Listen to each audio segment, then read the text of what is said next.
Hi guys, welcome back to my channel Jelly TV at Pagsibol Phase 2 guys. Turnover again, may natulungan na naman tayo ng isang client natin at nagkabahay. By sold by Rodel, ating 18 na Morning Sun, Southern Homes Liberty. So welcome to my Facebook, Johnny Gamboa at yung the vlogger Jelly TV Pagsibol Phase 2 turnover guys. So thank you Lord for this another turnover, another day, another vlog. So let's go guys. So siyempre kasama natin ating body. Dito tayo sa phase 2 Pagsibol. So turnover guys. So yan ang mga unit guys. Ang mga kulay green, light blue, pink. Yan ang mga color ng bahay dito guys. So puntahan natin dun sa ayan. So yan.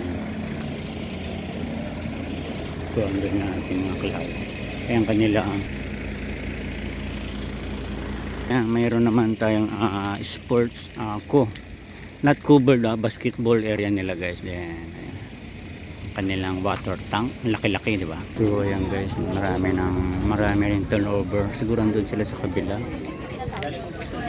Ayan. Check natin sa kabila. So ayan, nagpapatuloy na ang ating realty, Southern Realty, by our broker Sir Romeo Sili, Sir Kian, and all staff, Miss Nori, Candy, Tricia, and Sir Saldi at iba pa. So, 100% legit tayo guys. So ayan, mga wala pang bahay, gusto magkabahay, just comment down below at comment lang po sa comment section at ilalagay na rin po natin ang mga presyo ng ating mga yan. Pagsibol po to, Pagsibol duplex po.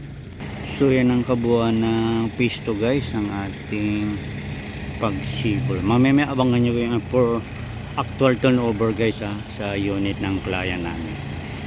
Sold by Rodel Breeze. So yan ang ating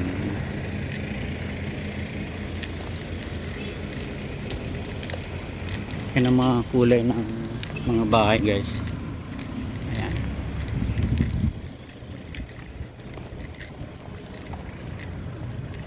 Phase 2 to guys, phase 2 Pagsibol. So ayan, mamaya second shoot natin is doon sa actual turnover guys. So ayan, so muli guys, ang ating first shoot guys, first vlog, hanggang dito na lang muna. Abang-abangan nyo yung actual turnover ng unit guys para makita nyo yung loob ng Pagsibol Muson. So ayan, kung bago kayo sa aking channel, huwag kalimutan i-subscribe, like and share din. Pakit na rin po yung ating all bell button at notification bell para dito po kayo sa aking mga next uploaded videos din. Bago rin po kayo sa aking Facebook, Johnny Gamboa, please paki-follow na rin po, like and share din, pa-comment na rin po sa mga interested sa ating mga wala pang mga tirahan dyan or bahay. Mayroon naman low grade, kumbaga mas mababa dito. Ang Pagsibol kasi medyo nagre-range na ng 1.7 something sa kanila sa aming estimated price. So just comment down below sa ating mga interested. So thanks so much for watching and God bless to everyone.